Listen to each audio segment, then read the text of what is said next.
Assalamualaikum warahmatullahi wabarakatuh. Halo semuanya. Perkenalkan, saya Nazwa Quratul Aini, mahasiswi program studi pendidikan guru sekolah dasar Fakultas Keguruan dan Ilmu Pendidikan Universitas Muhammadiyah Pringsewu dengan NIM 202540640546. Pada kesempatan kali ini, saya akan mempresentasikan tugas dari mata kuliah pengantar pendidikan yang dibimbing oleh Bapak Dr. Randes Jean Amore, Magister Pendidikan, dengan judul Peran Pendidikan Inklusif bagi Anak Berkebutuhan Khusus. Pendidikan merupakan hak fundamental setiap individu tanpa terkecuali. Namun, dalam praktiknya, anak-anak berkebutuhan khusus seringkali menghadapi tantangan untuk mendapatkan akses dan layanan pendidikan yang setara dan berkualitas. Oleh karena itu, pemahaman dan implementasi pendidikan inklusif menjadi sebuah keniscayaan. Melalui presentasi ini, saya akan mengajak kita semua untuk memahami betapa pentingnya peran pendidikan inklusif dalam membangun lingkungan belajar yang ramah, adil, dan memfasilitasi perkembangan optimal bagi setiap anak, termasuk mereka yang berkebutuhan khusus. Mari kita mulai pembahasan ini. Pertama, kita akan memahami apa itu sih pendidikan inklusif. Secara etimologis berasal dari kata inclusion. Pendidikan inklusif adalah pendekatan pembelajaran yang menerima keberagaman peserta didik tanpa membedakan, mengedepankan kesetaraan, keadilan, dan keterlibatan penuh. Menurut UNESCO, tahun 2020 mendefinisikan sebagai proses identifikasi dan penghapusan hambatan pembelajaran bagi semua siswa melalui perubahan materi, metode, struktur, dan strategi. Pendidikan inklusif tidak hanya menempatkan ABK di sekolah biasa, tetapi juga membentuk lingkungan belajar yang responsif terhadap keberagaman kebutuhan. Prinsip utamanya adalah memungkinkan semua anak belajar bersama, terlepas dari kesulitan atau perbedaan yang mereka miliki. Kemudian, siswa dengan kekhususan atau ABK.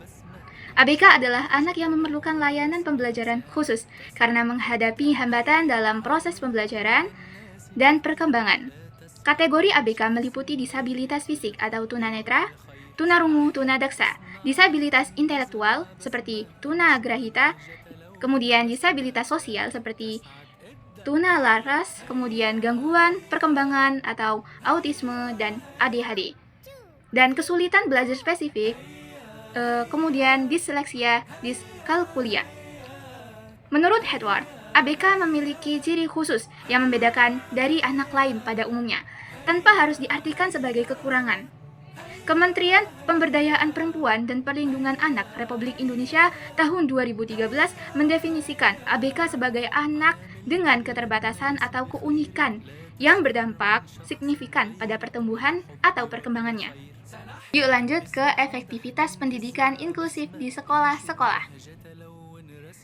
Perkembangan akademik. ABK menunjukkan peningkatan keterampilan dasar membaca, berhitung, dan menulis dengan penyesuaian materi dan metode. Siswa tanpa kebutuhan khusus tidak akan mengalami penurunan prestasi, bahkan mendapat manfaat dari metode pengajaran yang lebih bervariasi. Kemudian yang kedua, lingkungan sekolah positif. Pendidikan inklusif menciptakan suasana sekolah yang ramah dan saling menerima, hubungan pertemanan lebih alami, dan sikap mengejek atau merundung berkurang secara signifikan. Kemudian yang ketiga, dukungan sekolah dan pemerintah. Sekolah harus memiliki kebijakan jelas, menyediakan alat bantu, dan menciptakan budaya inklusif.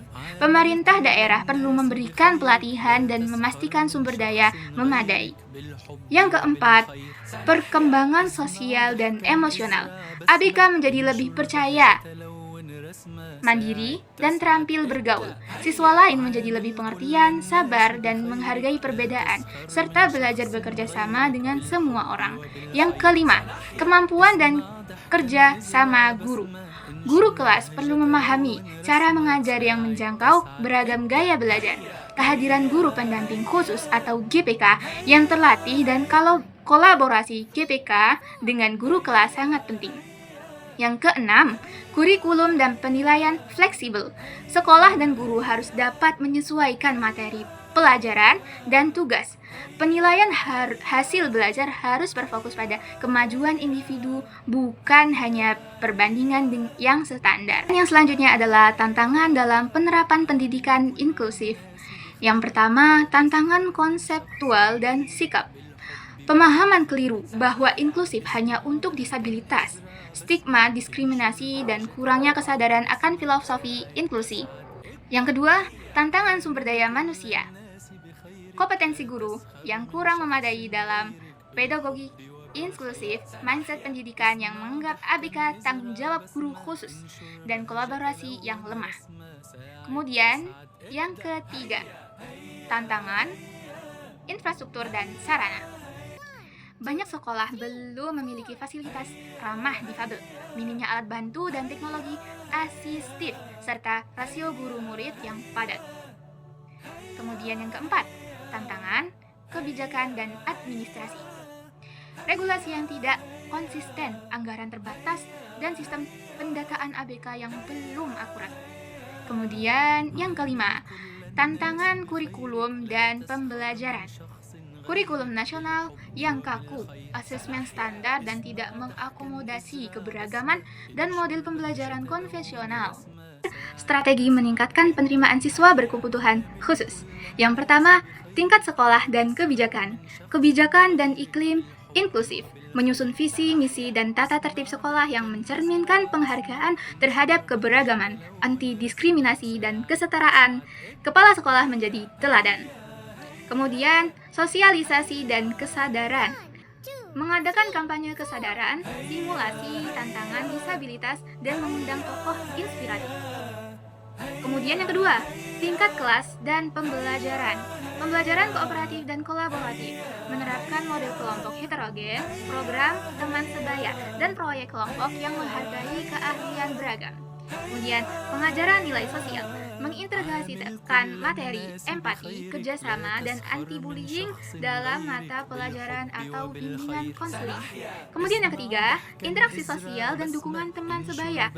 Struktur interaksi positif, guru menciptakan situasi sosial yang memungkinkan interaksi ABK, memberdayakan siswa, pemimpin alami, dan membentuk klub inklusif.